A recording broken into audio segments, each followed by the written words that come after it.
Civil supply శాఖలో దేశంలో ఎక్కడా లేని సంస్కరణలు తీసుకొచ్చామన్నారు మంత్రి ఉత్తమ్ కుమార్ రెడ్డి. రాష్ట్రంలో పండిన ప్రతి గింజను కొన్నామని చెప్పారు. ఇక సన్నవడ్లతో బోనస్తో రైతులకు మేలు జరిగిందన్నారు. సూర్యాపేట జిల్లా హుజూర్ నగర్లో సీఎం పర్యటన ఏర్పాట్లను పరిశీలించారు మంత్రి. ఉగాది రోజు సీఎం సన్నబియ్యం పంపిణీ ప్రారంభిస్తారని చెప్పారు. రామస్వామి గట్టు దగ్గర నిర్మిస్తున్న 2000 నూతన గృహ సముదాయాలను సీఎం పరిశీలిస్తారన్నారు. ఆ తరువాత హుజూర్ నగర్లో బహిరంగ సభ ఉంటుందని, సీఎం సభను విజయవంతం చేయాలని పిలుపునిచ్చారు ఉత్తమ్ కుమార్ రెడ్డి. రాష్ట్ర వ్యాప్తంగా కేంద్ర రాష్ట్ర ప్రభుత్వాలు కలిసి 8,000 కోట్లు ఖర్చు పెట్టి 2,81,00,000 మందికి 6 కిలోల బియ్యం ఉచితంగా ఇచ్చినా అది దుర్వినియోగం అవుతున్నది. అది జనం తినడం లేదు. మేము కిలో 40 రూపాయలు ఆ బియ్యం కొని ఇప్పటి వరకు రాష్ట్రంలో ఇవ్వడం జరుగుతుంది. దురదృష్టవశాత్తు అది డీలర్ల కాలంలో, లబ్ధిదారుల కాలంలో ఈ బియ్యం తినడం లేదు కాబట్టి రేషన్ డీలర్లు, లబ్ధిదారులు కలిసి అమ్మేసుకుంటారు. మేము 40 రూపాయలకి కొని ఉచితంగా ఇస్తున్న బియ్యం జనం దాన్ని 5 రూపాయలకి బ్లాక్ లో అమ్ముకుంటారు. అవునా కదా? అందరూ ఒప్పుకుంటారు. వాసి చేయగలిగి ఏ 10% 15% ఆ బియ్యం తింటుండొచ్చు. ఇది మంచి పద్ధతి కాదని చెప్పి ముఖ్యమంత్రి రేవంత్ రెడ్డి గారు నేను ఆలోచన చేసి సన్న ధాన్యం కొనుగోలు చేసి, అంటే ఎంఎస్పి 2,300 రూపాయలు ఉంటే దానికి అదనంగా 500 రూపాయలు మేము పెట్టి బోనస్ గా పెట్టి స్వతంత్ర భారతదేశంలో ఎక్కడా జరగని ఈ స్థాయిలో జరిగే విధంగా దొడ్డు రకాలకి ఎంఎస్పి 2,300, సన్న రకాలకి 2,800 కొడుతున్నాం. రాష్ట్రంలో పండిన ప్రతి గింజ మనం మా కృషి వల్ల సన్న వడ్ల ధర 2,800 కూడా దాటింది. డైరెక్ట్ గా రైతులు మిల్లర్లకు కూడా అమ్ముకుంటున్నారు. అది మేము సంతోషిస్తున్నాం. తెలుగు సంవత్సరాది ఉగాది పండుగ రోజున రేషన్ కార్డుదారులకు సన్నబియ్యం పంపిణీ పథకం ప్రారంభించాలని నిర్ణయించింది ప్రభుత్వం. ఇక ఇందుకోసం అధికార యంత్రం కసరత్తు చేస్తుంది. నల్గొండ జిల్లాలో రేషన్ కార్డుల సంఖ్యను బట్టి అవసరమయ్యే బియ్యంను సమకూరుస్తున్నారు. ఇక అధికారులతో రేషన్ డీలర్లతో సమన్వయం చేసుకుంటూ ఏర్పాట్లు చేస్తున్నారు సివిల్ సప్లై అధికారులు.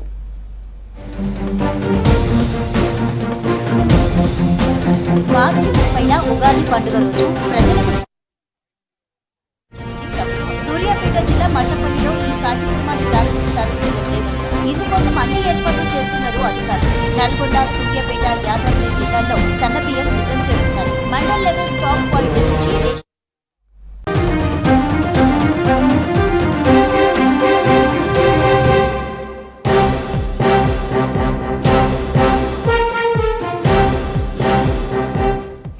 వరంగల్ జిల్లా దేవన్నపేట పంప్ హౌస్ నుంచి గోదావరి జలాలు విడుదల చేశారు మంత్రులు ఉత్తమ్ కుమార్, పొంగులేటి. ఒక మోటార్ స్విచ్ ఆన్ చేసి నీటిని వదిలారు. గోదావరికి పూజలు చేశారు. దేవన్నపేట రిజర్వాయర్ నుంచి ధర్మసాగర్ రిజర్వాయర్కు గోదావరి నీళ్లు చేరాయి.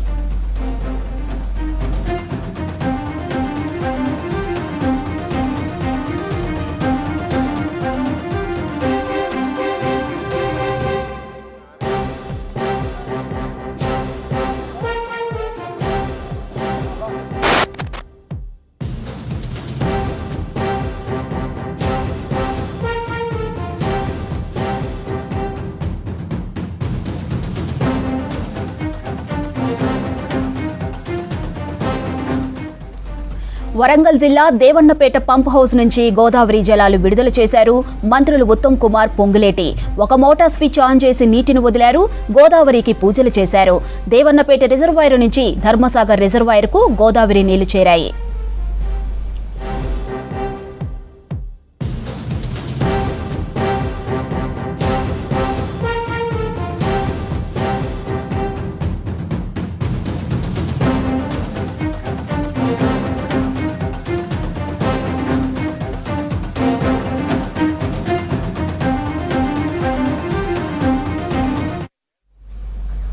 నిజామాబాద్ జిల్లాలో రైల్వే ఓవర్ బ్రిడ్జీల నిర్మాణాలు అర్ధాంతరంగా ఆగిపోయాయి. నిధుల కొరత, కాంట్రాక్టర్లకు సరైన అవగాహన లేక పనులు ఆలస్యమవుతున్నాయి. ఇక ట్రాఫిక్ జామ్, రూటు మళ్లింపులతో రాకపోకలకు తీవ్ర ఇబ్బంది అవుతుంది. ప్రయాణికులు నరకయాతన పడుతున్నారు. ఏళ్లు గడుస్తున్నా ఆర్ఓబీలు పూర్తి చేయడంలో ప్రభుత్వం నిర్లక్ష్యం చేస్తుందని విమర్శిస్తున్నారు పబ్లిక్.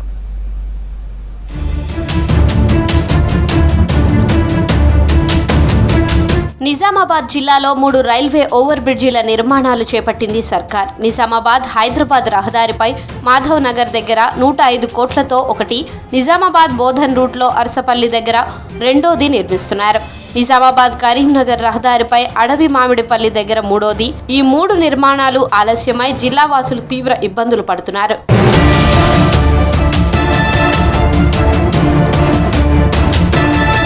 మాధవ్ నగర్ దగ్గర ఏడాదిన్నర క్రితం 93 కోట్లతో పనులు ప్రారంభించింది ప్రభుత్వం. ఈ మధ్య కేంద్రం మరో 12 కోట్లు అదనంగా కేటాయించింది. ఇక్కడ రైల్వే ట్రాక్ పై నిత్యం పదుల సంఖ్యలో రైళ్లు వస్తూ పోతుంటాయి. వందల సంఖ్యలో వాహనాలు రాకపోకలు కొనసాగిస్తాయి.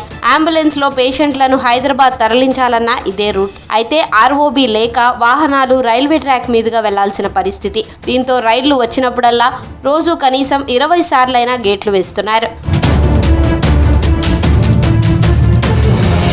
ఆర్ఓబి నిర్మాణం ఆలస్యంతో మాధవ్ నగర్ దగ్గర ట్రాఫిక్ సమస్య తీవ్రంగా మారింది. రైల్వే గేటు వేసినప్పుడల్లా ఇరువైపులా వందల సంఖ్యలో వాహనాలు నిలిచి ట్రాఫిక్ జామ్ ఏర్పడుతుంది. నిర్మాణ పనుల్లో భాగంగా పలుమార్లు ట్రాఫిక్ మళ్లింపులు చేస్తున్నారు. పనులు చేపట్టిన ప్రాంతం మొత్తం గుంతలమయంగా మారింది. దీంతో రోడ్డు ప్రమాదాల బారిన పడుతున్నారు వాహనదారులు. ఒక కలెక్టర్ కానీ ఒక ఆర్డీఓ కానీ కంపల్సరీ వచ్చి విలేజ్లో ఒక్కరోజు కాకుండా ఒకరోజు వచ్చి మా విలేజ్ను పరిశీలించి మరి ఇక్కడ ఏం జరుగుతుంది, అసలు ఎందుకు ఇట్లా డిలే అవుతుంది, కాంట్రాక్టర్ లోపమా లేకపోతే అధికారుల లోపమా లేకపోతే ఎమ్మెల్యే ఎంపీల వాళ్ళ లోపమా, ఇది దేనివల్ల ఈ నిర్లక్ష్యం. ఇప్పుడు ఇంత పెద్ద వరకు నడుస్తుంది, ఒక అధికారి ఇప్పటిదాకా వచ్చి చూసింది లేదు మా ఊళ్ళే. మరి ఎందుకు రావట్లేదు? ఒక కలెక్టర్ గారు ఉన్నారు, ఆదేశాలు ఇస్తున్నారు అంతే, కానీ మరి ఇక్కడ వచ్చి పరిశీలించాలి కదా. ఇలా మరి 1 వే చాలా అయిందా, ఎందుకు కాలేదు, మరి ఇన్ని సంవత్సరాల నుంచి ఎందుకు డిలే అవుతుంది వరకు? ఏ లోపం ఉంది? సాంకేతిక లోపమా, మరి అధికారుల లోపమా, లేకపోతే ఇంకేం లోపం ఉంది అని చెప్పేసి ఆయన పరిశీలించాలి. ఇప్పుడు నర్సాపల్లి దగ్గర బ్రిడ్జ్ దగ్గర ఒక 50% దాకా కంప్లీట్ అయింది. ఇప్పుడు అక్కడ ఇంకో చెరువు పక్క ఉంది, అక్కడ కంప్లీట్ అయింది. అదే తొందరగా అరవింద్ అన్న గారికి మరి ఏమంటే ఇక్కడ జరగబోయేది తొందరగా కంప్లీట్ చేయాలని, మా ట్రాఫిక్ సమస్యను తొందరగా పరిష్కరించి మీ గవర్నమెంట్తోని మాకు ఇబ్బంది కలగకుండా మా అందరికీ మంచిగా ఉండాలని ఇచ్చేయాలని అరవింద్ అన్న గారిని కోరుతున్నాము. అడవి మామిడిపల్లి దగ్గర 7 ఏళ్ల కిందట 23 కోట్లతో ఆర్ఓబి పనులు మొదలయ్యాయి. అప్పటి నుంచి ఇప్పటి వరకు ఏమాత్రం పురోగతి లేదు. ఇప్పటి వరకు 3 కాంట్రాక్టర్లు మారారు. కేంద్రం ఇచ్చిన నిధులను బీఆర్ఎస్ ప్రభుత్వం ఇతర అవసరాలకు మళ్లించడంతో పనులు నిలిచిపోయాయని తెలిసిందే. 6 కోట్ల పనులు చేసిన కాంట్రాక్టర్లకు ఇప్పటికీ బిల్లులు మంజూరు కాలేదు. రేవంత్ సర్కార్ ఇటీవల 1.5 కోటి విడుదల చేసింది. త్వరలో మరిన్ని నిధులు ఇస్తామని చెప్పడంతో పనులు స్టార్ట్ చేశారు. కానీ కొన్ని రోజులకే మళ్లీ నిలిచిపోయాయి. ఇక నిజామాబాద్ నగర శివార్లోని అరసపల్లి దగ్గర 137 కోట్లతో 8 నెలల క్రితం ఆర్ఓబి పనులు ప్రారంభించారు. ప్రస్తుతం ఈ పనులు కూడా నిలిచిపోయాయి. నిజామాబాద్ నుండి బోధన్ మీదుగా నాందేడ్ వెళ్లే వాహనాలన్నీ ఈ రూట్లోనే వెళ్తాయి. నిత్యం భారీ వాహనాలు తిరుగుతుంటాయి. దీంతో ట్రాఫిక్ జామ్ అయ్యి వాహనదారులు అవస్థలు పడుతున్నారు. దినం తప్పితే దినం గోదలు చనిపోతున్నాయి, పశువులు, బర్రెలు అని, గొర్రెలు కానీ చాలా ఇబ్బంది ఉంది మాకు. ఎందుకంటే పోలీస్ ట్రాఫిక్ ఒక ఇద్దరిని పెడితే అది కంట్రోల్ చేసుకుంటే కొద్దిగా కంట్రోల్ అయితే బాగుంటుంది. ఆ టైం గేట్ వేసినప్పుడల్లా 10 నిమిషాలు ఇక్కడ అక్కడ ట్రాఫిక్ వెళ్ళిపోతుంది. ఆ పోలీసులు చూస్తున్నారు, వాళ్ళకి తెలుసు ఆల్రెడీ, చూస్తున్నారు కానీ పెట్టలేకపోతున్నారు. అది పోలీసులు పట్టించుకొని ఇబ్బంది చేస్తే ఇంత కొద్దిగా కంట్రోల్, కొద్దిగా ట్రాఫిక్ ఇది అవుతుంది అన్నట్టు. మరి ఇది కావాలంటే తొందరగా చేస్తే పని ఇది పూర్తిగా కంప్లీట్ చాలా బాగుంటుంది. ఈ 1 వే కంప్లీట్ అయిన తర్వాత 2 వే చాలు చేసిన పడితే మాకు బాగా హెల్ప్గా ఉంటుండే విలేజ్కి. వీళ్ళు ఏ రకంగా ఆలోచిస్తారు మరి, అధికారులకు ఈ అధికారులు ఈ రాజకీయ నాయకులకు లోన్ అవుతారా ఒత్తిడికి మాకు అర్థమవుతలేదు. 7 సంవత్సరాలు దాటిపోతుంది వరకు మా విలేజ్ బ్రిడ్జ్ కంప్లీట్ అవుతలేదు. ఇటు రైల్వే కోసము పంటలన్నీ నష్టపోయినాయి, నడి పొలాలకెళ్ళి రైల్వే పోయింది. మళ్ళీ ఈ ఇటు అటు 2 సైడ్ల ఇండ్లు కూలిపోయినాయి. కనీసం ఇప్పుడు ఒక ప్లాట్ కొనాలంటే 10 లక్షలు, 2-3 లక్షలు ఇచ్చారు, లాస్ట్ 5 లక్షలు ఇచ్చారు. కథం ఇప్పుడు వాళ్ళు గుడిసెలు వేసుకొని ఉంటారు. ఇప్పుడు ఎస్సీలు, అందరు బీసీలు గుడిసెలు వేసుకొని ఉంటారు, ఒడ్డోళ్ళు లెక్క గుడిసెలు వేసుకొని ఉంటారు. ఇప్పుడు మా గోడు ఎవరికి చెప్పుకోవాలా? రాష్ట్ర ప్రభుత్వం ఆర్ఓబి నిర్మాణానికి తమ వాటా నిధులను ఇవ్వడం లేదని విమర్శిస్తున్నారు నేతలు. ఏళ్ల తరబడి పనులు జరుగుతుండటంతో ప్రజలు ఇబ్బందులు పడుతున్నారని అన్నారు. వెంటనే నిధులు ఇచ్చి ఆర్ఓబీలు పూర్తి చేయాలని డిమాండ్ చేస్తున్నారు.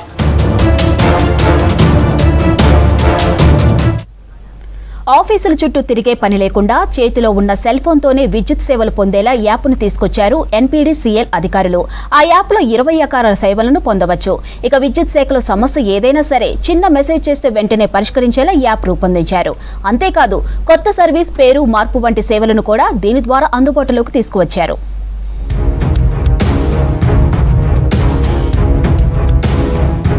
వరంగల్ ఎన్పీడీసీఎల్ సంస్థ పరిధిలో 16 సర్కిళ్లున్నాయి. డొమెస్టిక్, కమర్షియల్, ఇండస్ట్రియల్ అన్నీ కలిపి దాదాపు 68 లక్షల విద్యుత్ కనెక్షన్లున్నాయి. వ్యవసాయానికి 12 లక్షలకు పైగా కనెక్షన్లున్నాయి. ఎక్కడైనా ఏదైనా సాంకేతిక లోపం వస్తే ఆఫీసుల చుట్టూ తిరగాల్సి వస్తోంది. ఇప్పుడు ఆ అవసరం లేకుండా ఒక యాప్ అందుబాటులోకి తీసుకొచ్చారు అధికారులు. వైర్లు తెగినా, సాంకేతిక లోపంతో కరెంటు సప్లై ఆగిపోయినా వెంటనే ఈ యాప్ నుంచి మెసేజ్ పెడితే చాలు, అప్పటికప్పుడు అధికారులు స్పందించి పరిష్కరిస్తారు.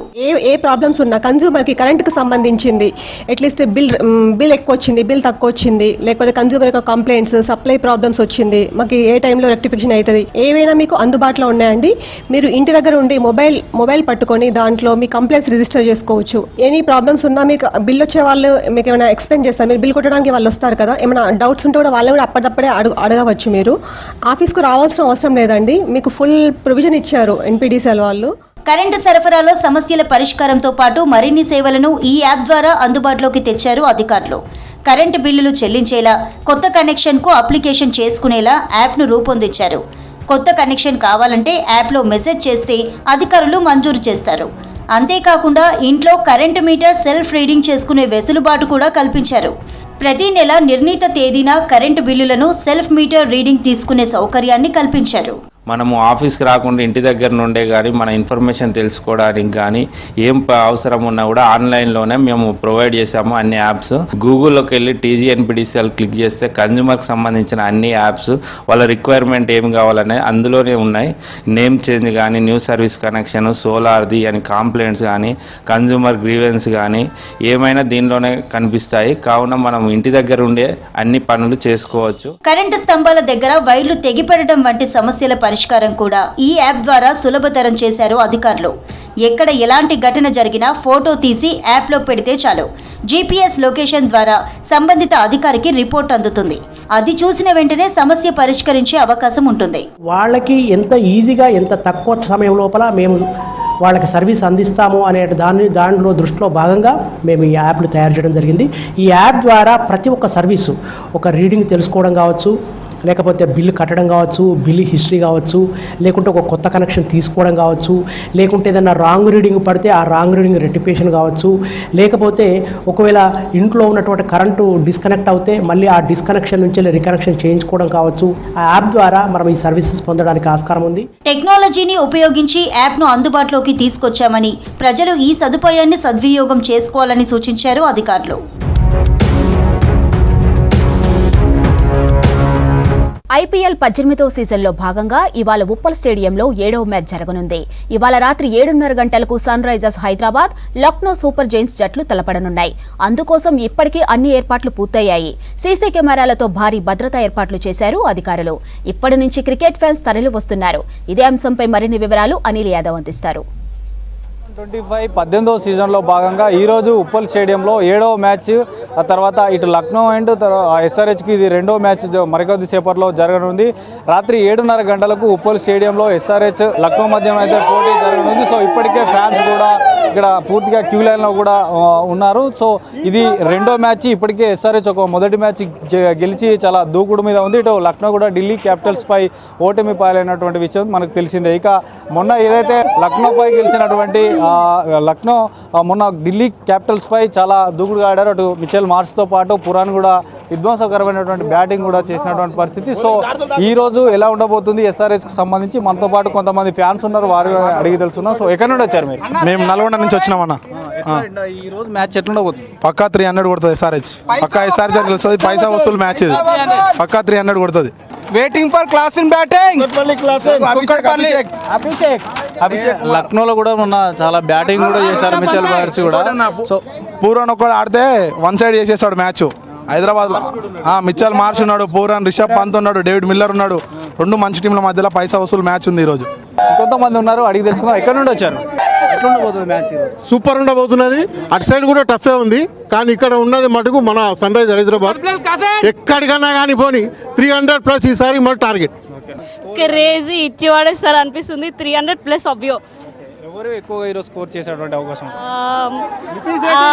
ఇషాన్ కిషాన్ లేదా అభిషేక్ అంతే. ఈరోజు స్కోరు దాదాపు ఎంత ఉండబోతుంది? 300 అబోవ్ వెళ్ళిపోద్దా? 300 కొడతారు అబోవ్ మ్యాక్స్. దానికైతే ఎస్ఆర్హెచ్ ఫ్యాన్స్ ఖచ్చితంగా 300 పైగానే ఇటు చేస్తారంటున్నారు. చూడొచ్చు పూర్తిగా లోడింగ్ అయిపోయిందని చెప్తున్నారు. నిజామాబాద్కి వెళ్ళి వచ్చినుండే మేము ఎస్ఆర్హెచ్ వర్సెస్ ఎల్ఎల్సి మ్యాచ్ కోసం నిజామాబాద్ నుంచి వచ్చినాము. మేమంతా మా ఫ్రెండ్స్ కూడా వచ్చినాము. ఈరోజు నితీష్ కుమార్ రెడ్డి మంచి ఆడతాడని కోరుకుంటున్నాము. ఈరోజు భారీ స్కోర్ వెళ్ళాలని కోరుకుంటున్నాము. ఎవరు ఎక్కువ అంటే ఈరోజు ఏమన్నా సెంచరీ చేస్తారనే ఆశ ఉందా ఎస్ఆర్హెచ్ టీంలో? ఎడ్డు చేస్తాడని అనుకుంటున్నాం మేము ఈరోజు. ఎడ్డు ఇషాన్ కిషాన్ దుమ్ము రేపాలి ఈరోజు. సో మొత్తానికి అయితే నగరంలోనే కాకుండా తెలంగాణ రాష్ట్రంలో ఉన్నటువంటి వివిధ జిల్లాల నుంచి వచ్చారు. నిజామాబాద్, నల్గొండ పరిసర ప్రాంత ప్రజలు కూడా వచ్చారని చెప్తున్నారు. ఇక ఈ వచ్చేటువంటి వారికి కూడా లోపలికి ఎలాంటి ఎలక్ట్రానిక్స్ వస్తువులు కూడా అలో చేయమంటూ చెప్తున్నారు. ఇక్కడ బోర్డు కూడా ఏర్పాటు చేశారు. ఇటు గ్లాస్ కానీ బాటిల్స్ కానీ ఇటు ఏదైతే ఎలక్ట్రానిక్స్ సంబంధించినటువంటి వస్తువులను అయితే లోపలికి అనుమతించమంటూ చెప్తున్నారు. సో సుదూర ప్రాంతాల నుంచి అంటే ఇటు ఏపీ తర్వాత తెలంగాణలోని జిల్లాల నుంచి కూడా ఇక్కడికి ఉప్పల్ స్టేడియానికి ఇప్పటికే చేరుకుంటున్నారు క్రికెట్ అభిమానులు. సో మరికొద్ది సేపట్లో మాత్రం ఇటు ఈసారి కొత్తగా ఇటు తమన్ మ్యూజిక్ డైరెక్టర్ తమన్ కూడా ఒక మ్యూజికల్ ఈవెంట్ స్టార్ట్ కాబోతుంది. ఎట్లా ఉండబోతుంది ఈరోజు మ్యాచ్? ఇటు లక్నోలో ఇప్పటికే అటు మార్షల్ కానీ పురాణ్ కానీ గత మ్యాచ్లో విజృంభించారు. సో ఈ రోజు అదేమైనా రిపీట్ అయ్యే అవకాశం ఉంటుందా? ఎవరికి ఏమైనా మన హైదరాబాద్కి మన మామ ఉన్నాడు, క్లాసిన్ మామ, ఆయన చూసుకుంటాడు. అభిషేక్ శర్మ ఉన్నాడు, ఆయన చూసుకుంటాడు. అప్కి బార్ 300 పార్ పక్కా. సో అంటే మొదట టాస్ గెలిచి బ్యాటింగే తీసుకుంటారు అంటే ఏది బాగుంటుంది? మాకైతే బ్యాటింగే కావాలి. వాళ్ళు ఏం తీసుకుంటారో మాకు తెలియదు. మాకు బ్యాటింగ్ కావాలి. హైదరాబాద్ 300 లోడ్ కావాలి. మీరు ఎక్కడి నుంచి వచ్చారు? మా వరంగల్ మ్యాచ్ కోసం వచ్చారు? వరంగల్ నుంచి మ్యాచ్ కోసమే వచ్చాం. 4 మెంబర్స్ వచ్చినాం. 300 లోడింగ్. టాస్ గెలవాలి, బ్యాటింగ్ గెలవాలి. 300 పక్కా కొడుతున్నారు. 300 లోడింగ్ ఆల్రెడీ. ఎవరు స్కోర్ చేస్తారు అనుకుంటారు? ఇవాళ ట్రావిస్ హెడ్ కొడతారని అనుకుంటారు. 200 స్ట్రైక్ రేట్. సో మొత్తం చూడొచ్చు ఖచ్చితంగా 300 ఎబో స్కోర్ వెళ్తుంది అంటూ కూడా అందరూ ఎస్ఆర్హెచ్ ఫ్యాన్స్ ఆశాభావం వ్యక్తం చేస్తున్నారు. సో ఇప్పటికీ క్యూ లైన్లు కూడా పూర్తిగా నిండిపోయినటువంటి పరిస్థితి. సో ఈ ఒక్కొక్కరిగా లోపలికి పంపిస్తారు. సో లోపలికి ఖచ్చితంగా ఆన్లైన్లో ఉన్న కొనుక్కొని ఆన్లైన్లో బుక్ చేసుకొని తర్వాత బయట తీసుకున్న టికెట్లను ఇక్కడ స్కాన్ చేసి లోపలికి అనుమతిస్తామంటూ కూడా చెప్పారు. సో భద్రతా పరంగా కూడా పోలీసులు ఏర్పాటు చేసి వారికి ఎప్పటికప్పుడు కూడా అలర్ట్ జారీ చేస్తున్నారు. లోపల ఏ విధంగా ఉండాలనేటువంటిది, లోపలికి ఎలాంటి వస్తువులు తీసుకెళ్లాలని లోపల సీ టీమ్స్ కూడా ఉంటాయి. ఏమన్నా బిహేవ్ అంటే ఎవరన్నా ఒక గొడవలు కానీ తర్వాత ఏమన్నా అవాంఛనీయ సంఘటనలకు పాల్పడితే ఎవరికైనా అందులో ఎవరినైనా అక్కడ గొడవలు జరిగినా కూడా సీ టీమ్స్తో పాటు మఫ్టీలో పోలీసులు కూడా ఉంటారు కాబట్టి వారికి ఆ సూచనలు కూడా పోలీసు శాఖ నుండి ఇస్తున్నారు. సో మొత్తానికైతే అన్ని గేట్ల నుండి క్యూలో ఉన్నటువంటి వారు మొత్తం కూడా క్యూలు నిండిపోయాయి. సో మరికొద్ది సేపట్లో కూడా గేట్స్ ఓపెన్ చేస్తారు, స్కాన్ చేసుకుంటూ లోపలికి అనుమతిస్తారు. సో మొత్తానికైతే ఈరోజు జరగబోయేటువంటి లక్నో సూపర్ జైంట్స్ తర్వాత ఈ ఎస్ఆర్హెచ్ మ్యాచ్కి సంబంధించి కూడా వర్ష సూచన కూడా ఈ గ్రౌండ్ పరిసరాల్లో తర్వాత హైదరాబాద్ నగరంలో ఎక్కడ కూడా లేదంటూ కూడా అటు వాతావరణ శాఖ కూడా జారీ చేసింది. సో మొత్తానికైతే క్యూ లైన్లు ఇప్పుడిప్పుడే నిండిపోతున్నాయి. ఈసారిగా మ్యూజికల్ ఈవెంట్ ఉండడంతో కూడా చాలా క్రేజ్ పెరిగిందని చెప్పవచ్చు. సో మొత్తానికైతే మరికొద్ది సేపట్లో ఇటు ఎస్ఆర్హెచ్ తర్వాత ఎల్హెచ్జి లక్నో సూపర్ జైంట్స్ మధ్య ఉత్కంఠ పోర్ అయితే జరగనుంది. సో దీనికి సంబంధించి కూడా ఒక్కొక్కరిగా ఇప్పుడే లోపలికి అయితే వెళ్తున్నటువంటి పరిస్థితి. వీడియో జర్నలిస్ట్ ప్రవీణ్తో Anil, V6 news, Uppal stadium నుండి. ఉప్పల్ స్టేడియంలో జరుగుతున్న ఐపీఎల్ మ్యాచ్కు ఎలాంటి ఇబ్బందులు కలగకుండా ఏర్పాట్లు చేశారు అధికారులు, పోలీసులు. ఇక దాదాపు 2700 మందికి పైగా భద్రతలు ఏర్పాటు చేశారు. ప్రతి గేటు దగ్గర పటిష్ట బందోబస్తుతో పాటు 450 సీసీటీవీ కెమెరాలతో గస్తీ కాస్తున్నారు. మహిళలు భద్రత దృష్టిలో ఉంచుకొని షీ టీమ్స్ ఏర్పాటు చేశారు. ఇక ట్రాఫిక్ ఇబ్బందులు కలగకుండా స్టేడియం పరిసరాల్లో ఆంక్షలు విధించారు. క్రికెట్ ఫ్యాన్స్ అందరూ ప్రశాంతంగా క్రికెట్ ను ఎంజాయ్ చేయాలంటున్న రాచకొండ కమిషనర్ సుధీర్ బాబుతో అనిల్ ఫేస్ టు ఫేస్. మరికొద్ది సేపట్లో ఉప్పల్ స్టేడియంలో రాత్రి 7:30 గంటలకు ఇటు లక్నో ఎస్ఆర్హెచ్ మధ్య మ్యాచ్ జరగబోతుంది. సో దీనికి సంబంధించి కూడా భద్రతా ఏర్పాట్లు ఏ విధంగా ఉన్నాయి, ఆ తర్వాత ఈసారి ఈ మొదటి మ్యాచ్ రాత్రి పూట జరగనుంది. అంటే 7:30 గంటలకు మ్యాచ్ ప్రారంభమవుతుంది, 11-10:30కు ఆ ప్రాంతంలో మ్యాచ్ ముగుతుంది. సో భద్రతా పరంగా అండ్ ట్రాఫిక్ పరంగా ఎలాంటి ఏర్పాట్లు చేశారనేది మనతో పాటు రాచకొండ కమిషనర్ సుధీర్ బాబు సార్ ఉన్నారు. సార్, ఈరోజు జరిగేటువంటి మ్యాచ్ నైట్ పూట జరుగుతుంది. 7:30కు ప్రారంభమై దాదాపు 10:30, 11కి ముగుస్తుంది. సో సో అప్పటి వరకు మ్యాచ్ స్టార్ట్ అయిన నుండి అయిపోయే వరకు భద్రతా పరంగా అండ్ ఇక్కడ బ్లాక్ టికెట్లకు సంబంధించి కానీ షీటింగ్కి సంబంధించి కానీ ఎట్లా ఏర్పాట్లు ఏం చేశారు? భద్రత అవర్ మెయిన్ కన్సర్న్. ప్రజలకు సేఫ్టీ ఇవ్వడం అనేది మేము ఫోకస్గా ఉన్నాం. అందుకోసమే ఎంటైర్ సెక్టర్స్గా డివైడ్ చేస్తూ సెక్టర్ 11 సెక్టర్స్న మళ్ళీ క్లస్టర్స్గా చేసేసి ఈచ్ ఆఫీసర్ ఓరియంటెడ్ వేలో బందోబస్తు చేస్తున్నాం. సీనియర్ ఆఫీసర్స్ని ప్రతి ఏరియాలో మూవ్మెంట్ ఉండే విధంగా మేము ఏర్పాట్లు చేయడం జరిగింది. అంతేకాకుండా ఫ్రిస్కింగ్ ఆస్పెక్ట్లో ఇక్కడ టెక్నాలజీ పరంగా కాకుండా మాన్యువల్గా కూడా మేము ప్రతి వ్యక్తిని అనుమానాస్పదం కూడా చెక్ చేస్తున్నాం. మాకు 500 కెమెరాస్తో ఎంటైర్ ఏరియాను మనం వీక్షిస్తున్నాం. కమాండ్ కంట్రోల్లో ఎక్కడ ఏమాత్రము సస్పీషియస్ వాతావరణం కనబడ్డా అది మాకు ఇన్ఫర్మేషన్ వస్తుంది. లోకల్ ఆఫీసర్స్ మీరు చూస్తుంటే ఎంతమంది ఆఫీసర్స్ ఈ గేట్ దగ్గర ఉన్నారో మా అట్లా ఏర్పాటు చేస్తున్నాం. అంతేకాకుండా విజిలెన్స్ టీమ్స్ ఉన్నాయి, మా విజిలెన్స్ టీమ్స్ ఉన్నాయి. Not only entire public movement కాదు, మా ఆఫీసర్స్ ఎలా పనిచేస్తున్నారని కూడా మేము కంటిన్యూస్ మానిటర్ చేస్తాం. So that any kind of labs ఉంటే రెక్టిఫై చేయడానికి ఛాన్స్ ఉంది. మీరు అన్నట్టు ట్రాఫిక్ విషయం అంటే సర్టన్లీ ఈరోజు ఎక్కువ క్రౌడ్ని ఎక్స్పెక్ట్ చేస్తున్నాం.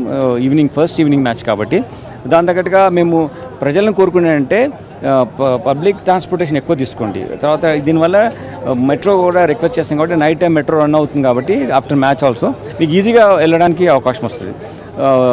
బస్సెస్ కూడా మీరు తీసుకోండి. పార్కింగ్ ఇష్యూస్ ఇవన్నీ ఇబ్బంది లేకుండా ఉంటాయి కాబట్టి ట్రాఫిక్ కంజెషన్ లేకుండా ఉండే అన్ని ఏర్పాటు చేస్తాం. అండ్ మ్యూజికల్ ఈవెంట్ కూడా ఈసారి ఈ మ్యాచ్కి చేయబోతున్నారు. సో క్రౌడ్ ఎక్కువగా ఏమైనా వస్తాను ఎక్స్పెక్ట్ చేస్తున్నారు? అంటే టికెట్స్ అమ్మిన దాన్ని బట్టే ఉన్న కెపాసిటీ బట్టే ఉంటారు. But last time 32,000 total crowd ఉన్నారు. So this time it may go more because evening time కాబట్టి. తర్వాత లాస్ట్ టైం సండే కాబట్టి ఒక క్రౌడ్ ఎక్కువ ఉండొచ్చు. ఇప్పుడు వర్కింగ్ డే కాబట్టి కొంచెం మేబీ 34,000 ఆ రేంజ్లో ఉంటుందని నేను ఎక్స్పెక్ట్ చేస్తున్నాను. దాని తగ్గట్టుగా మీరు అన్నట్టుగా ఈ ఈవెంట్ ఉంది కాబట్టి certainly we have to be more focus on security perspective కానీ లేకుంటే ఆ క్రౌడ్ మేనేజ్మెంట్లో కానీ. ఒక ముఖ్య విషయం ఏంటంటే last time best pitch award వచ్చింది, గ్రౌండ్ వచ్చింది. Now what we should get that best venue award తీసుకురావాలి. బెస్ట్ వెన్యూ అవార్డు తీసుకురావాలంటే crowd movement is very very important. Crowd behaviour, crowd కార్డియల్గా ఉండడము, క్రౌడ్ డీసెంట్గా ఉండడము ఈజ్ వెరీ వెరీ ఇంపార్టెంట్. ప్లేయర్స్తో కానీ మిస్బిహేవ్ చేయకుండా ఉండడము, ప్లేయర్స్తో కానీ వాళ్ళ అటెన్షన్ డైవర్ట్ చేసే విధంగా లేకుంటే they should not get anything wrong. అలా చేస్తే వాళ్ళ మీద కేసు అవడంతో పాటు మన క్రౌడ్ బాగా బిహేవ్ చేస్తే మన బెస్ట్ వెన్యూ వస్తే will be lot of new facilities come to our stadium. Then more matches would come over here. More international matches, one day matches కానీ టెస్ట్ మ్యాచెస్ కానీ T20 మ్యాచ్ కిందకి వస్తాయి. So it's our responsibility. We know Hyderabad is such an affable place. జనాలు చాలా hospitality best place Hyderabad. So be a good spectator, good citizen and ensure that our Hyderabad stadium, this Uppal stadium gets a best venue award.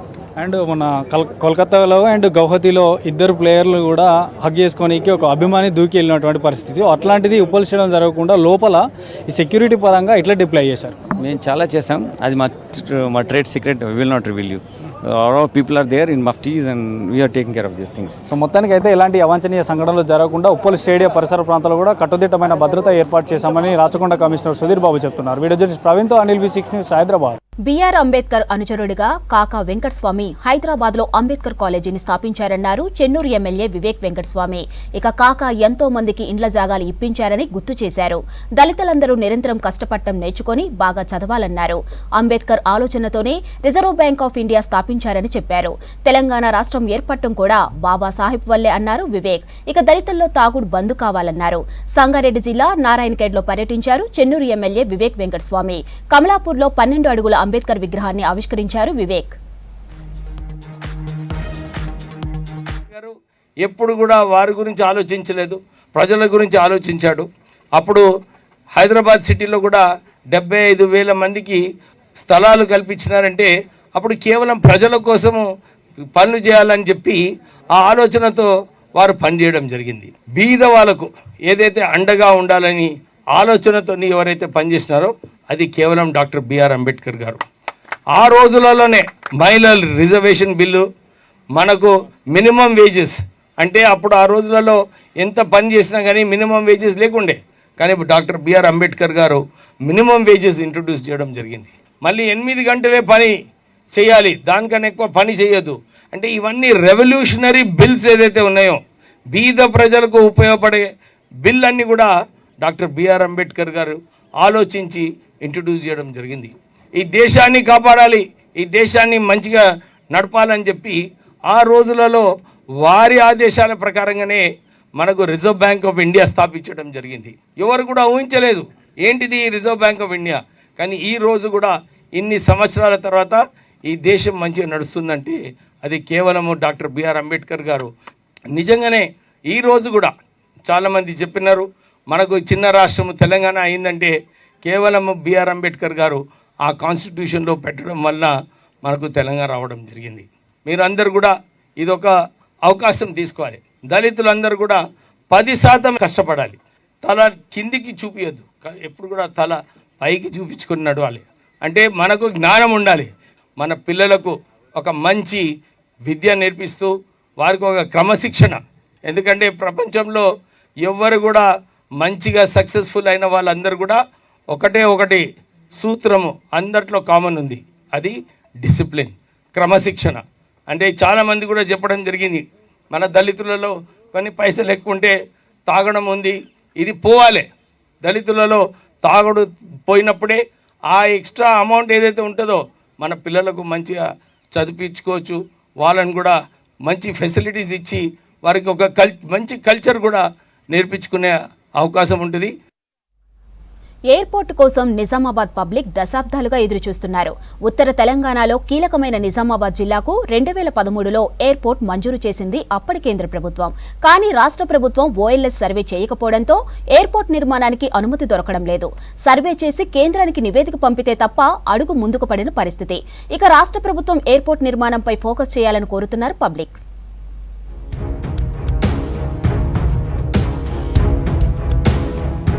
Nizamabad జిల్లా జక్రాన్పల్లిలో విమానాశ్రయం ఏర్పాటు చేయాలని ఎన్నో ఏళ్లుగా demand ఉంది. 2013లో ఉడాన్ పథకంలో భాగంగా జక్రాన్పల్లిలో ఎయిర్పోర్ట్ నిర్మించాలని నిర్ణయించింది అప్పుడు ప్రభుత్వం. ఎయిర్పోర్ట్ అథారిటీ అధికారులు ప్రతిపాదిత స్థలాన్ని పరిశీలించి విమానాశ్రయంకు లైన్ క్లియర్ చేశారు.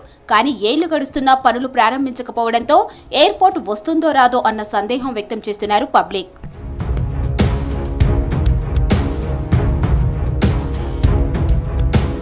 వరంగల్ ఎయిర్పోర్ట్ పునరుద్ధరణకు కేంద్రం గ్రీన్ సిగ్నల్ ఇవ్వడంతో జక్రాన్పల్లి విమానాశ్రయంపై జిల్లా వాసుల్లో మరోసారి ఆశలు మొదలయ్యాయి. జక్రాన్పల్లిలో విమానాశ్రయం నిర్మిస్తే ఉమ్మడి నిజామాబాద్ జిల్లాతో పాటు కరీంనగర్, జగిత్యాల, నిర్మల్, ఆదిలాబాద్, మెదక్ జిల్లాలకు ప్రయాణం సులభతరమవుతుంది. ఉపాధి కల్పన మెరుగుపడుతుంది. వ్యవసాయ ఉత్పత్తుల ఎగుమతి, దిగుమతులకు అవకాశం ఉంటుంది.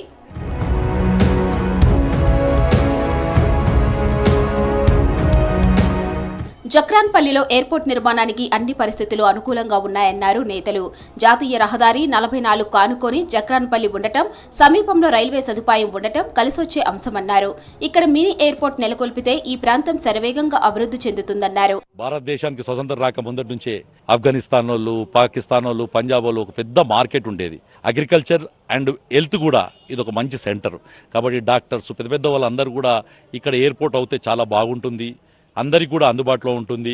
ఆదిలాబాద్ వాళ్ళకి కానీ, అలాగే జగిత్యాల వాళ్ళకి కానీ, కామారెడ్డి వాళ్ళకి, వీళ్ళందరికీ కూడా, ఇటు మహారాష్ట్ర వాళ్ళకి కూడా, నాందేడ్ వాళ్ళ దగ్గర కూడా మంచి ఎయిర్పోర్ట్ అవుతుంది ఈ ఏరియా అంతా అని కూడా వాళ్ళందరూ కూడా కోరడం వల్ల గతంలో ఉన్న పాలకులు కూడా గౌరవ పార్లమెంట్ సభ్యుడు ధరంపూరి అరవింద్ గారు దీని ప్రతిపాదనలు ముందుకు తీసుకుపోవడం జరిగింది. పెరుగుతున్న జనాభా, ప్రస్తుతం ఉన్న ఎయిర్పోర్ట్లలో రద్దీ దృష్ట్యా జక్రాన్పల్లి లాంటి ప్రాంతాల్లో మినీ ఎయిర్పోర్ట్ నెలకొల్పాలని కోరుతున్నారు పబ్లిక్. మినీ ఎయిర్పోర్ట్లతో దేశీయ విమాన సర్వీసులకు మేలు జరుగుతుంది అంటున్నారు. మామ్నూర్ ఎయిర్పోర్టుకు అనుమతి ఇచ్చినట్టే జక్రాన్పల్లికి కూడా పర్మిషన్ ఇవ్వాలని కోరుతున్నారు. మన రాష్ట్ర ప్రభుత్వం తరపున కేంద్ర ప్రభుత్వానికి జక్రాన్పల్లి మండలంలో పెండింగ్లో ఉన్నటువంటి ఎయిర్పోర్ట్ నిర్మాణ ప్రక్రియను తొందరగా ప్రారంభించాలన్న ఒక నివేదికను రాష్ట్ర ప్రభుత్వం కేంద్ర ప్రభుత్వానికి ఇస్తే త్వరలోనే కేంద్ర ప్రభుత్వం ఇంతకుముందు వరంగల్లో ఏ విధంగా ప్రతిపాదన చేసేసి అక్కడ ఎయిర్పోర్ట్ నిర్మాణం చేపట్టారో అదే ప్రక్రియ మన దగ్గర కూడా ప్రారంభమవుతుంది. కేంద్ర బృందాలు వచ్చి మట్టి సేకరణ అన్ని చూసి ఎయిర్పోర్ట్కు అనుకూలంగా ఉందని చెప్పేసి చెప్పడం జరిగింది. కానీ చెప్పడం ఉట్టి నోటి మాటలు కానీ జరుగుతున్నాయి. కానీ ఇంతవరకు ఏమి ఎయిర్పోర్ట్ గురించి కానీ పక్కా అమలవుతుందని చెప్పి కానీ ఇరువారకు కానీ ఏమి కానీ హామీ ఇవ్వలేదు. ఈరోజు ఇది ఎయిర్పోర్టుకు భూమి వెళ్ళిపోదా అసలు ఏంటిది అనే విషయము అర్థం కాక రైతులు చాలా ఇబ్బందికర పరిస్థితిలో ఉన్నారు. రైతుల ముఖ్యంగా మనం ఆలోచించాల్సిన విషయం రైతులది. రాష్ట్ర ప్రభుత్వాన్ని కోరేది ఒకటే, మీరు ఎయిర్పోర్టుకు సంబంధించిన భూమిని తొందరగా సేకరించి మన కేంద్ర ప్రభుత్వానికి నివేదిక పంపితే ఇక్కడి రైతుల బాధను మీరు తీర్చిన వారు అవుతారు. రాష్ట్ర ప్రభుత్వం ఓఎల్ఎస్ సర్వే చేసి కేంద్రానికి నివేదిక పంపిస్తే కేంద్రం అనుమతి ఇచ్చేందుకు సిద్ధంగా ఉందని చెబుతున్నారు నిజామాబాద్ ఎంపీ అరవింద్. రాష్ట్ర ప్రభుత్వం పట్టించుకోకపోవడం వల్లే ఎయిర్పోర్ట్ ఆలస్యమవుతుందని విమర్శించారు. Central government airports civil aviation నేను రామ్మోహన్ నాయుడు తోటి నేను 10 సార్లు మాట్లాడినా. ఓఎల్ఎస్ సర్వే చేసి పంపమన్నా ఇమీడియట్గా పనులు స్టార్ట్ చేద్దాము. ఏం స్ట్రక్చర్స్ ఉండొద్దు, ఎయిర్పోర్ట్ క్లియర్ ఉండాలి, మరీ పెద్ద వృక్షాలు స్ట్రక్చర్స్ ఏమి ఉండొద్దు, ఏమైనా ఉంటే తీసేసి సర్వే రిపోర్ట్ పంపిస్తే అయిపోయి. ఎమ్మెల్యే ఏం చేస్తుండండి, 2 పెద్ద ప్రాజెక్టులు, ప్రెస్టీజియస్ ప్రాజెక్టులు. జక్రాన్పల్లి ఎయిర్పోర్ట్ అంశంపై రాష్ట్ర ప్రభుత్వం దృష్టి పెట్టాలంటున్నారు నిజామాబాద్ వాసులు. త్వరగా ఓఎల్ఎస్ సర్వే చేసి భూసేకరణ నిధులు కేటాయించాలని కోరుతున్నారు.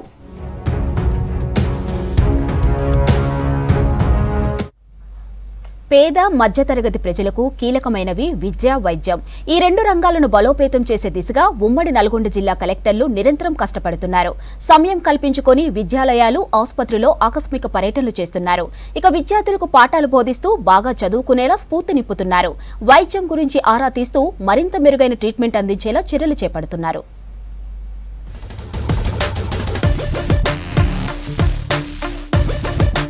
ఉమ్మడి నల్గొండ జిల్లాలో 3 కలెక్టర్లు పాలనలో తమ మార్కు చూపిస్తున్నారు. నిత్యం ప్రజల్లో ఉంటూ మెరుగైన సేవలు అందించే ప్రయత్నం చేస్తున్నారు. ముఖ్యంగా పేద, మధ్యతరగతి ప్రజలకు మెరుగైన వైద్యం, వారి పిల్లలకు నాణ్యమైన విద్య అందించేలా చర్యలు తీసుకుంటున్నారు. సమయం దొరికినప్పుడల్లా విద్యాలయాలు, హాస్పిటళ్లను సందర్శిస్తున్నారు.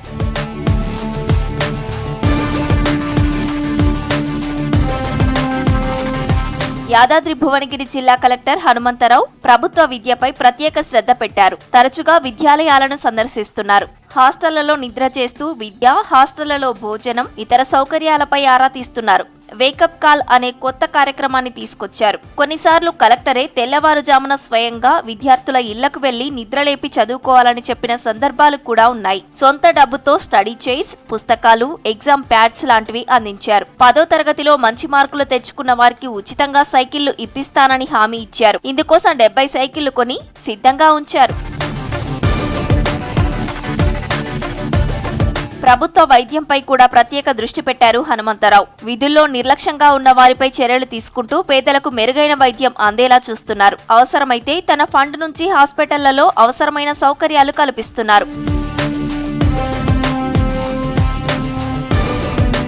యువ ఐఏఎస్ అధికారి సూర్యాపేట జిల్లా కలెక్టర్ తేజస్ నందలాల్ పవర్ కూడా జనంతో మమేకమవుతున్నారు. ఓవైపు రెవెన్యూపై ఫోకస్ చేస్తూనే మరోవైపు ప్రభుత్వ విద్య, వైద్యంపై ప్రత్యేక దృష్టి పెడుతున్నారు. ప్రభుత్వ పాఠశాలల్లో పర్యటిస్తూ విద్యార్థులను మోటివేట్ చేస్తున్నారు. స్వయంగా విద్యార్థులకు పాఠాలు చెప్తూ ఎంకరేజ్ చేస్తున్నారు. హాస్పిటళ్లలోనూ ఆకస్మిక తనిఖీలు చేస్తున్నారు. ప్రభుత్వం ఆసుపత్రుల్లో సిబ్బంది నిర్లక్ష్యంగా ఉంటే సహించేది లేదని హెచ్చరిస్తున్నారు.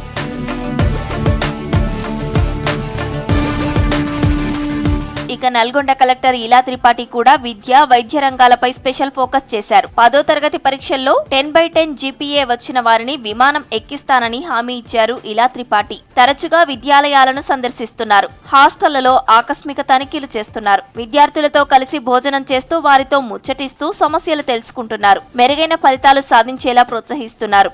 హాస్పిటళ్లలోనూ తనిఖీలు చేస్తున్నారు. మెరుగైన సౌకర్యాలు, వైద్యం అందేలా చర్యలు తీసుకుంటున్నారు. ఆఫీసులకే పరిమితం కాకుండా జనంతో మమేకమవుతున్నారు కలెక్టర్లు. ఎప్పటికప్పుడు సమీక్షలు చేస్తూ ప్రజల సమస్యలు పరిష్కరిస్తున్నారు. ఆదిలాబాద్లో చెత్త రీసైక్లింగ్ అనుకున్నంత స్థాయిలో జరగడం లేదు. డంపింగ్ యార్డ్లో చెత్త గుట్టలను తలపిస్తుంది. తడి చెత్త, పొడి చెత్త వేరు చేయకుండానే ఒకే వాహనంలో డంపింగ్ యార్డుకు తీసుకువెళ్తున్నారు. ఇక చెత్తతో ఎరువులు తయారు చేస్తామని చెప్పి కోట్లు ఖర్చు చేశారు. కానీ ఇప్పటికీ పనులు ప్రారంభించలేదు. చెత్త నిర్వహణలో అధికారుల నిర్లక్ష్యంపై ఫైర్ అవుతున్నారు పబ్లిక్.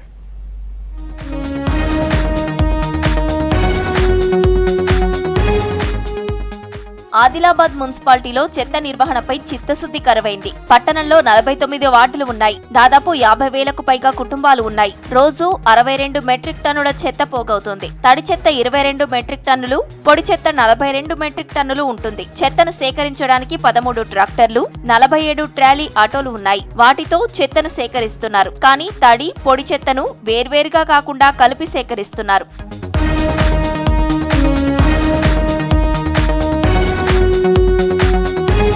పట్టణంలోని చెత్తను బండారిగూడలో 36 ఎకరాల్లో ఉన్న డంపింగ్ యార్డుకు తరలిస్తున్నారు. అక్కడ చెత్తను వేరు చేయడానికి డ్రై రీసోర్స్ కలెక్షన్ ఏర్పాటు చేశారు. దీనిలో 14 రకాల చెత్తను వేరు చేసే కాంట్రాక్ట్ ఒక మహిళా సంఘానికి అప్పగించారు. వారు నెలకు ₹1,00,000 ఆదాయం పొందుతున్నారు. కానీ మున్సిపాలిటీకి రూపాయి ఆదాయం లేదు. చెత్తలోని ప్లాస్టిక్ ను రీసైక్లింగ్ చేసేందుకు లక్షలు ఖర్చు చేసి ఓ మిషన్ ను కొన్నారు. ఈ యంత్రం ప్రారంభానికి ముందే పనిచేయడం లేదు. దీంతో ప్లాస్టిక్ అంతా కుప్పలు కుప్పలుగా పేరుకుపోయింది.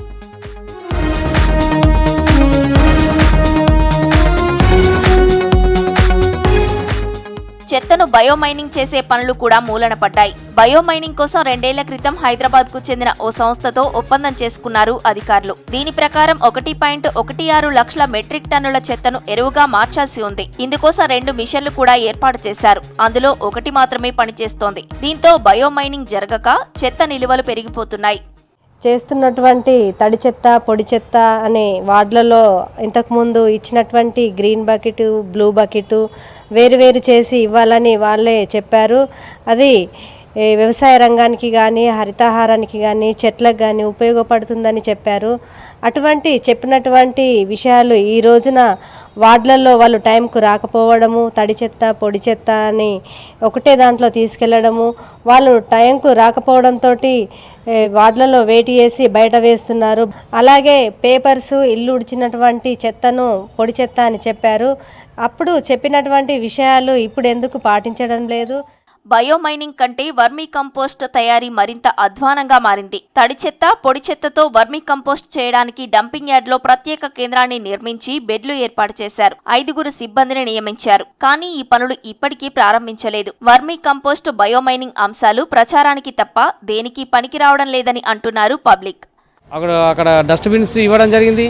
మరి అక్కడ కూడా గోడౌన్స్ ఏర్పాటు చేయడం జరిగింది. కానీ ఇది శానిటేషన్ మాత్రం నిరుపయోగంగా మారింది. కాబట్టి తగిన అధికారులు చర్యలు తీసుకొని దానిపై ప్రజలకు అవగాహన ఉన్నా కూడా వీళ్ళు సేకరణలో లోపం వలన అది నీరు గారిపోతున్నది.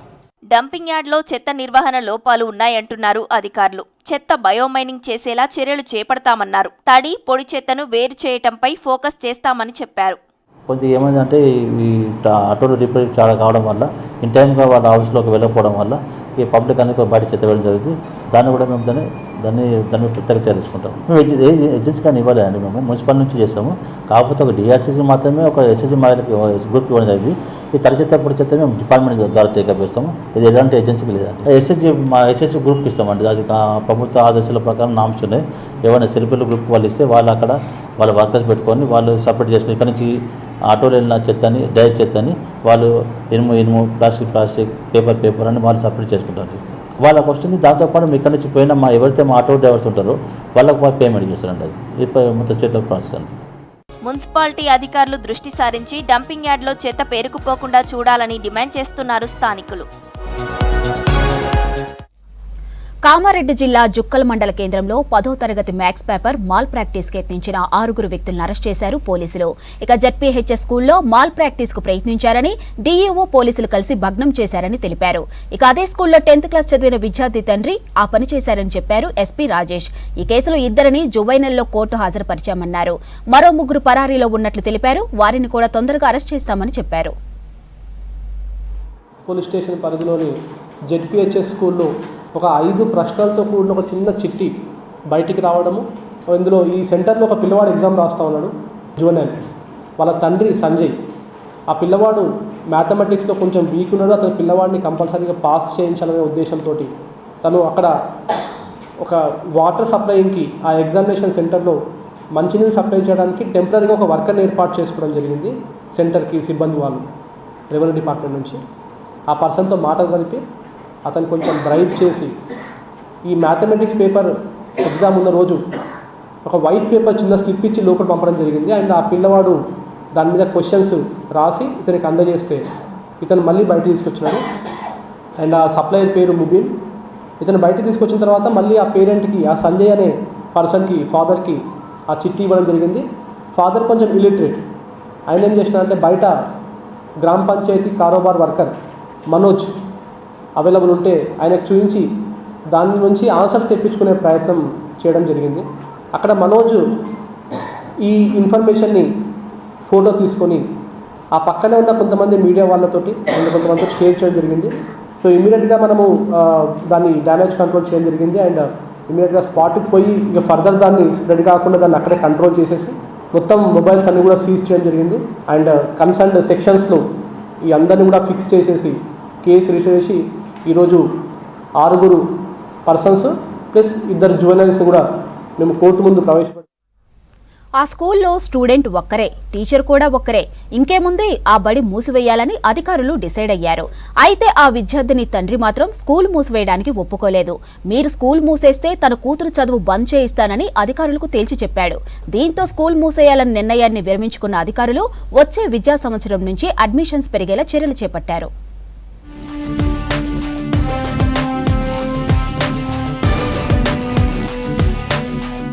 కారణాలు ఏవైనా ఇప్పుడు తల్లిదండ్రులు పిల్లలను ప్రైవేటు పాఠశాలలకు పంపేందుకే ఇంట్రెస్ట్ చూపిస్తున్నారు. దీంతో ప్రభుత్వ పాఠశాలలు వైభవం కోల్పోతున్నాయి. ఖమ్మం జిల్లా వైరా మండలంలోని నార్పునేనిపల్లి అప్పర్ ప్రైమరీ స్కూల్ది కూడా ఇదే పరిస్థితి. ఈ ఏడాది స్కూల్ మొత్తంలో 4వ తరగతి చదివే ఒకే విద్యార్థి మిగిలింది. ఆమెకు పాఠాలు చెప్పేందుకు టీచర్ కూడా ఒకరే. దీంతో అధికారులు స్కూల్ మూసివేసేందుకు యత్నించారు. కానీ ఆ విద్యార్థిని తండ్రి పట్టుదలతో స్కూల్ ఇంకా మూతపడకుండా నడుస్తోంది. ఒక విద్యార్థితో స్కూల్ రన్ అవుతుంది. ఎంఓ గారు కూడా వేరే స్కూల్లో క్లబ్ చేద్దామని అనుకున్నారు. కానీ తల్లిదండ్రుల పట్టుదలతో కావచ్చు, నేర్చుకోవడానికి సంసిద్ధంగా ఉండే ఈ పాప వల్ల కూడా ఈ స్కూల్ నిలబడుతుందని గట్టిగా చెప్తానండి. ఈ ఒక్క పాపతోటి స్కూల్ నడుస్తుందని వైరల్ అయిన సందర్భంగా అధికార యంత్రాంగం కూడా కదిలించిందండి. మాకు నిధులు విడుదల చేసి ఈ ఎకరం ఏరియా కూడా సోలార్ ఫెన్సింగ్ పెట్టించడం జరిగిందండి. ప్రతి ఫెసిలిటీస్ ఉన్నాయి. ఈ స్కూల్లో లేనిది లేదండి. నారపునేనిపల్లి గ్రామంలో పాఠశాల స్థాయి విద్యార్థులు 35 మంది ఉంటారు. గ్రామ యూపీఎస్లో 2018లో 24 మంది విద్యార్థులతో పాటు 5 ఉపాధ్యాయులు ఉండేవారు. 2022-23లో 8కి, 2023-24లో 4కి ఆ సంఖ్య పడిపోయింది. దీంతో ఉమాపార్వతి అనే టీచర్ మినహా ఉపాధ్యాయులందరినీ డిప్యూటేషన్ పై వేరే స్కూళ్లకు పంపారు. ఇక ఈ సంవత్సరానికి 4వ తరగతి చదివే కీర్తన మాత్రమే మిగిలింది. దీంతో స్కూల్ మూసివేతకు అధికారులు సిద్ధపడడంతో ఆమె తండ్రి అనిల్ శర్మ అడ్డుకున్నాడు. స్కూల్ మూసేస్తే తమ కుమార్తె చదువు మాన్పిస్తానని, అదే జరిగితే అధికారులే బాధ్యత వహించాలని తెగేసి చెప్పారు.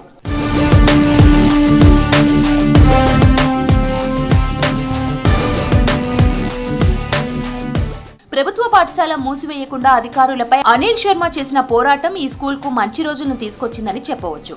అనిల్ శర్మ మాటలతో వెనక్కి తగ్గిన అధికారులు స్కూల్ మూతపడకుండా చూడటంతో పాటు అడ్మిషన్స్ పెరిగేలా గ్రామంలో ఇంటింటా ప్రచారం చేశారు. అయితే ఇంకో టీచర్ను కేటాయిస్తే పిల్లల్ని ప్రభుత్వ పాఠశాలకు పంపిస్తామని చెప్పారు గ్రామస్తులు. దీంతో డిప్యూటేషన్ పై ఖానాపురం హిందీ పండిట్ మాచర్ల రాంబాబును నార్పునేనిపల్లి యూపీఎస్ కు కేటాయించారు అధికారులు. అసిస్టెంట్ కలెక్టర్ గారు వచ్చారు మొన్న ఈ మధ్యనే. గ్రామస్తులు చెప్పారనమాట, ఈ కోతులు బాగా వస్తున్నాయి, అందుకే పిల్లలు రావట్లేదు అది అని చెప్తే వెంటనే సోలార్ ఫెన్సింగ్ చేయించారు. అట్లా డ్రింకింగ్ వాటర్ కానీ మొత్తం క్లీన్ చేయటం జరిగింది. ఇప్పుడు చాలా స్కూల్ కూడా చాలా బాగుంది. పిల్లలు ఇంకా వచ్చే సంవత్సరం కంపల్సరీగా వస్తారని మేము గట్టిగా నమ్ముతున్నాం. అంటే మామూలుగా బంద్ చేద్దామని ఇంతకుముందు కూడా వచ్చారు, పైనుంచి ఆర్డర్ వచ్చింది. పేదవాళ్ళు ఉంటారు, పిల్లలు చదువుకునే వాళ్ళు ఉంటారని చెప్పేసి మేము కూడా గట్టిగా పట్టుబట్టాము. అలాగే గ్రామస్తులు కూడా కొంచెం సపోర్ట్ చేశారు మాకు. దానివల్ల ఈ స్కూల్ నిలబడింది ఈ రోజున. జిల్లా కలెక్టర్ చొరవతో ఈ పాఠశాలను అభివృద్ధి చేస్తున్నారు అధికారులు. పాఠశాల ప్రహరీకి 4 వైపులా సోలార్ ఫెన్సింగ్ ఏర్పాటు చేశారు. గ్రామంలో కోతుల బెడద ఎక్కువగా ఉండడంతో సుమారు 2 లక్షల రూపాయలతో సోలార్ ఫెన్సింగ్ నిర్మించారు. అలాగే మంచినీటి కోసం ట్యాంకు నిర్మాణం చేపట్టారు. టాయిలెట్లు నిర్మించారు. పిచ్చి మొక్కలను పూర్తిగా తొలగించి గ్రామస్తులను ఆకట్టుకునేలా స్కూల్ను డెవలప్ చేశారు. ముఖ్యంగా అక్కడ తల్లిదండ్రులు కొన్ని రకాలైన సౌకర్యాలు కల్పిస్తే పాఠశాలకి తిరిగి విద్యార్థులు పంపడానికి సుముఖంగా ఉన్నారు. దాంట్లో భాగంగా గౌరవ పాఠశాలకు చుట్టూ ఉన్నటువంటి ఈ యొక్క ముళ్ళ చెట్ల మొత్తాన్ని కూడా తీసేపీయటం జరిగింది. అట్లానే కోతులు బెడద ముఖ్యంగా ఉందని గ్రామస్తులు చెప్పడంతో గౌరవ అడిషనల్ కలెక్టర్ గారు కలెక్టరేట్ నుంచి నిధులు మంజూరు చేయించి సోలార్ ఫెన్సింగ్ను కూడా వేయించడం జరిగింది. చిన్న చిన్న రిపేర్లు ఉంటే కూడా అన్నీ కూడా మేము రిపేర్లు చేయించడం జరిగింది. ఈ రకంగా పాఠశాల వచ్చే విద్యా సంవత్సరానికి కొంతమంది పేరెంట్స్ ఖచ్చితంగా పంపిస్తామని మాట కూడా ఇవ్వడం జరిగింది. వచ్చే విద్యా సంవత్సరం నుంచి స్కూల్లో అడ్మిషన్ల సంఖ్య పెరిగే ఛాన్స్ ఉందని ఆశిస్తున్నారు అధికారులు. పాఠశాలలో అన్ని సౌకర్యాలు కల్పించడంతో పాటు టీచర్ను నియమించామన్నారు. దీంతో గ్రామస్తులు తమ పిల్లల్ని ప్రభుత్వ స్కూల్లో చేర్పిస్తామని చెప్తున్నారని తెలిపారు అధికారులు.